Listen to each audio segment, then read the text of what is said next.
और मज़े की गल दसा, हज़रत मियाँ शेर मुहम्मद शरकपुरी रहमतुल्लाह ताला अलैह आप दा मुरीद सी किसे पिंड दा चौधरी,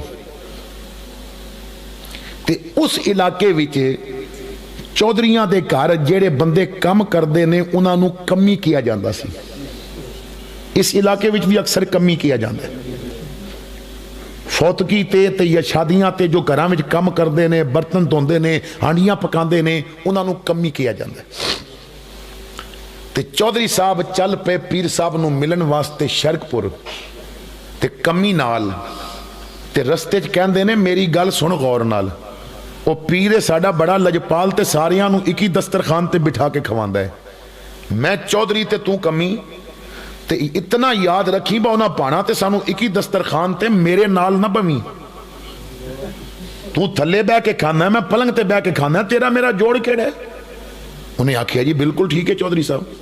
उत्थे पहुंचे ते मियाँ शेर मुहम्मद शरकपुरी दी आदत ऐ सी दस्तरखान ते आप भी नाल बहंदे सन ते बंदे पकड़ पकड़ के बांधे सन।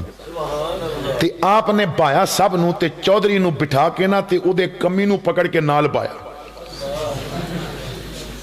ते हुण पीर सामने बैठे ते चौधरी कोलों होर ते कुछ होया नहीं, ते पीर अपना वजीफा पे करते सन, दुआ पे करते सन खाने ते उन्हें ना एक अख जरा कड़ी, मैं तेनों की आखे है?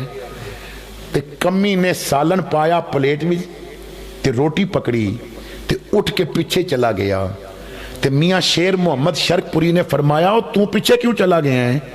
उन्हें आखिया जी हुण तुहाडे सामने ते झूठ बोलिया नहीं जाता, असल विच मैं कमी हाँ, ये चौधरी ने तो मेरा इन्हां दा जोड़ कोई नहीं। मैं सारी जिंदगी थले बह के खादा है, इन्हां पलंग के बह के खादा है, तो मैं कमी अपनी औकात पहचानना है ते मैं सैड ते बह के खान लगना है। मियाँ शेर मुहम्मद शरकपुरी वजद विच आ गए, रोटी चुकी, सालन दी प्लेट चुकी, उहदे कोल जाके बह गए। फरमाया तू चौधरी दा कमी है ते मैं रसूल दा कमी हाँ, चल कमी कमी रल के खाने आ।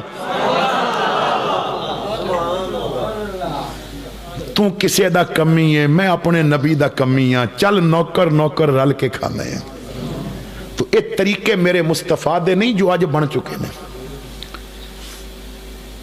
पीर साहब वास्ते बहुत बड़ी जगह बन गई, मुरीद दी जुर्रत नहीं पीर दी जगह ते बैठे। खुदा दी कसमे मेरे नबी दा तरीका नहीं। अज पीर दस्ताने पा के मुरीदा नू मिलदे ने, थुक्का ना लग जान। खुदा दी कसमे मेरे नबी दा तरीका नहीं। राती रब दा मेहमान बने, सुबह टुट्टी चिटाई ते बह के काले रंग वाले बिलाल नाल मिल के खाना पे खांदे ने। हजूर दी ये सुन्नत है, नबी पाक दा ये तरीका है। और आओ मैं मुस्तफा करीम दे तरीके दसा। मिलाद मनान वालियो हजूर दी सीरत अपनाओ, हजूर दा किरदार अपनाओ। असा खाली नाता सुन के नारे ला देने, किरदार नबी दा नहीं अपनांदे ते गैर फिर सानू ताने देंदे ने। अल बिदाया वन निहाया दे अंदर ये वाकया मौजूद है। ये उन्हां दिनां दी गल है जदों नबी पाक कोल पहनन वास्ते कमीज नहीं सी। आला हजरत कहते ने मालिके कौनैन है, गोपास कुछ रखते नहीं। मालिके कौनैन है, गोपास कुछ रखते